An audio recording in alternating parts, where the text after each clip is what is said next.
इस दफा ईरान का प्रतिकार दिखा। जॉर्डन पर हमले में कई अमेरिकी सैनिक जो हैं जख्मी हुए हैं। पैट्रियट इंटरसेप्टर फेल हो चुका है। ईरान ने जॉर्डन में कायम जिस अमेरिकी बेस पर हमला किया है वो एक अहम मिलिट्री ठिकाना है जो इंटरनेशनल मिलिट्री ऑपरेशंस के लिए मुख्य केंद्र का काम करता है। इस वक्त मौजूदा वक्त की बात करें तो दोनों देशों के बीच, अमेरिका और ईरान के बीच एक बार फिर से जंग की शुरुआत हो चुकी है और हॉर्मुज, स्ट्रेट ऑफ हॉर्मुज बंद है। और इस बीच ना सिर्फ माली नुकसान हो रहा है, अमेरिकी बेसिस को ईरान नुकसान पहुंचा रहा है, बल्कि कई सैनिकों के जख्मी होने की भी खबर है, जिसकी तफसील अब से कुछ देर पहले हमने आपको बताई कि अमेरिकी सैनिक जख्मी हुए हैं। पैट्रियट इंटरसेप्टर फेल हुआ। ईरान ने जॉर्डन में कायम अमेरिकी बेस पर हमला किया और ये एक अहम मिलिट्री ठिकाना था अमेरिका का, जो इंटरनेशनल मिलिट्री ऑपरेशंस के लिए अहम मरकज माना जाता है, जिसमें नाटो, अमेरिका और नाटो के सहयोगियों वाले ऑपरेशंस भी शामिल हैं। ओमान से लगभग 100 किलोमीटर के ईस्ट में रणनीतिक रूप से कायम है। इस बेस में बड़े पैमाने पर इंफ्रास्ट्रक्चर मौजूद है अमेरिका का। अमेरिका और ईरान ने जुमे की रात को एक दूसरे के बुनियादी ढांचे और अमेरिकी और मिलिट्री ठिकानों पर हमले किए। अमेरिकी सेंट्रल कमांड ने शनिचर तड़के बताया कि लगातार 7वीं रात किए गए हमलों में निगरानी site, military logistic, underground arms storage facility को निशाना बनाया गया। हालांकि ईरान के जवाबी हमले में कई अमेरिकी सैनिक जख्मी भी हुए हैं। एक न्यूज़ एजेंसी के मुताबिक कई अमेरिकी एहलकारों ने बताया है कि इस हफ्ते ईरान ने जॉर्डन में कम से कम 2 अमेरिकी ठिकानों पर हमले किए, जिसमें कई अमेरिकी सैनिक जख्मी हो गए। हालांकि जख्मी अमेरिकी सैनिकों की डिटेल अभी तक सामने नहीं आई। ईरान के रिवोल्यूशनरी गार्ड्स ने जुमे को दावा किया था कि उन्होंने मिडिल ईस्ट में अमेरिकी मिलिट्री ठिकानों पर नए सिरे से हमले किए हैं। IRGC ने सीरिया, कुवैत, ओमान और बहरीन और जॉर्डन में मौजूद ठिकानों पर हमले का दावा किया है। अमेरिकी अधिकारियों ने नाम ना बताने की शर्त पर बताया है कि अमेरिकी सेना के जरिए इस्तेमाल किए जाने वाले कम से कम 2 जॉर्डन के ठिकानों पर हुए हमलों में कई अमेरिकी सैनिक, कई अमेरिकी एहलकार, कई अमेरिकी जवान घायल हुए हैं। किसी अमेरिकी या जॉर्डन के सैनिक की मौत की खबर नहीं है। सैनिकों की संख्या और उनकी चोटों की गंभीरता के बारे में अभी जानकारी साफ नहीं है, लेकिन इतना ज़रूर है कि कई अमेरिकी बेसिस में तैनात जो जवान थे उन्हें चोटें आई हैं, वो घायल हुए। इनकी तादाद क्या है, इस हवाले से अभी तक जानकारी निकलकर सामने नहीं आ पाई है। अमेरिकी डिफेंस विभाग ने कहा है कि अभी तक इन चोटों की पुष्टि नहीं की गई है और ना ही इस रिपोर्ट पर कोई प्रतिक्रिया दी गई है, यानी अमेरिका की तरफ से इस हवाले से कोई रिएक्शन नहीं दिया गया है। अमेरिकी लड़ाकू तैयारे अक्सर जॉर्डन के मिलिट्री ठिकानों से उड़ान भरते हैं, लेकिन अमेरिका अपनी फ़ौज के ज़रिए इस्तेमाल किए जाने वाले सभी ठिकानों की जानकारी अवधि तक जो है आम नहीं करता है। जॉर्डन में अमेरिकी सैनिकों की मौजूदगी है, लेकिन ठिकाने में कितनी मौजूदगी है, कितने तादाद में यहाँ पर फ़ौज सैनिक रहते हैं, इस हवाले से कोई जानकारी अमेरिका अक्सर नहीं देता।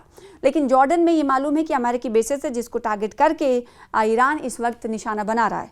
जॉर्डन में अमेरिका की मुख्य सैन्य उपस्थिति है जो कि मुवफ़्फ़क़ साल्टी एयर बेस में है, जो रॉयल जॉर्डेनियन एयर फोर्स की बेस है।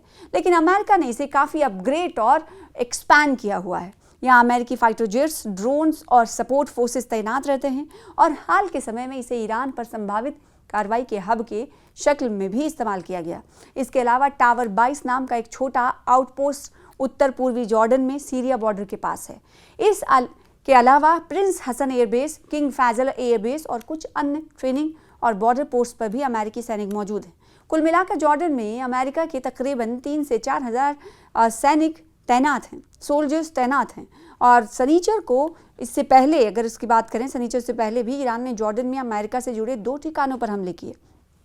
इनमें मुवफ़्फ़क़ साल्ती एयरबेस और प्रिंस हसन एयरबेस शामिल हैं। ईरान का कुवैत और बहरीन पर भी हमला देखने को मिला है। आपने देखा कि जॉर्डन के हवाले से हमने आपको जानकारी दी, तो कुवैत भी इस हमले से नहीं बचा है और बहरीन में भी ईरान ने हमला किया है। ईरान ने ऐसा दावा किया। अपने दावे में क्या कहा ईरान ने, वो आपको बता देते हैं। ईरान के दावे के मुताबिक बैलिस्टिक मिसाइलों और ड्रोन से इन बेसिस पर हमला किया गया है, जहां फाइटर जेट्स कमांड सेंटर और ड्रोन हैंगर को निशाना बनाया गया। जॉर्डन के एयर डिफेंस सिस्टम ने कुछ मिसाइलों को रोक लिया, लेकिन अमेरिकी सैनिकों को चोटें पहुंची। पहुंची। ईरान का दावा है कि उसने कुवैत में कैंप अल उदेरी और अली अल सलेम एयरबेस, जॉर्डन में अल अजराक एयरबेस और बहरीन में शेख ईसा एयरबेस और मौजूद अमेरिकी सैन्य ठिकानों को निशाना बनाया। ईरान के मुताबिक इन हमलों में गोला बारूद के गोदामों और तैयारी के शेल्टर्स, ईंधन भंडारण की जगहों और साथ ही साथ हेडक्वार्टर्स की इमारतों और रणनीतिक पुलों को निशाना बनाया गया। IRGC ने अलग से दावा किया कि ईरान की बैलिस्टिक मिसाइलों ने जॉर्डन के मुवफ़्फ़क़ साल्टी एयरबेस पर तैनात अमेरिकी फाइटर जेट्स को निशाना बनाया है। तो ईरान ने दावा किया है कि उसके जवाबी हमलों में अमेरिकी सैनिक हताहत हुए हैं। शुक्रवार को IRGC ने कहा कि उसने जॉर्डन में अमेरिकी फाइटर जेट्स और हवा में ईंधन भरने वाले विमानों के साथ साथ कुवैत में अमेरिकी फोर्स और हिमार्स लॉन्चर को निशाना बनाया, जिससे काफ़ी तादाद में सैनिक जो है घायल हुए हैं और नुकसान पहुंचा है, जख्मी हुए हैं। इस बीच जॉर्डन की फौज ने आर्मी ने शनिचर को बताया कि उसने ईरान की 10 मिसाइलों को मार गिराया है और इसमें कोई किसी के मौत की खबर नहीं है और कोई नुकसान भी नहीं पहुंचा है। सेना ने एक बयान में कहा कि एयर डिफेंस सिस्टम ने ईरान की 10 मिसाइलों को रोका जो जॉर्डन के बहरी इलाके में दाखिल हो गई थी और मुल्क के इलाके को निशाना बना रही थी। इन्हें रोककर उन्होंने कहा कि मार गिराया गया है। और ताज़ा ईरान की तरफ कितने नुकसानात हुए हैं, अमेरिका जो हमले कर रहा है ईरान पर, ईरान के ताज़ा सूरत हाल क्या है इस वक्त? ताज़ा सूरत हाल तो ये है कि स्ट्रेट ऑफ हॉर्मुज़ पूरी तरीके से बंद है और अगर एक जहाज़ वहाँ से निकला भी तो उसे भी टारगेट किया गया, निशाना बनाया गया। तो ईरान में किस तरह की सूरत हाल है? ईरान के 46 लोग ताज़ा हमले में मारे गए। ईरान के अहलकारों ने बताया है कि हाल ही में हुए अमेरिकी हमलों में कम से कम 46 लोग मारे गए हैं और 400 से ज़्यादा घायल हुए। इन्हें जुमे को एक पुल पर हुए हमले में मारे गए 8 लोग इनमें शामिल हैं। वहीं अमेरिकी अहलकारों ने माना है कि पीर से अब तक 13 और अमेरिकी सैनिक, जिनमें 10 आर्मी के जवान और 3 नेवी के जवान शामिल हैं, नाविक शामिल हैं, घायल हुए हैं, लेकिन उनको लेकर अभी तक कोई ताज़ा जानकारी नहीं दी गई है। तो ये सूरत हाल है दोनों ममालिक के दरमियान, कहाँ कहाँ कितने लोग ज़ख्मी हुए हैं और कहाँ पर किस तरह के असरात हैं, इससे जुड़ी हुई पूरी तफसील आपने देखी। मज़ीद तफसील के लिए दोनों देशों के हवाले से जानने के लिए हमारे साथ जुड़े रहिए, देखते रहिए News 18।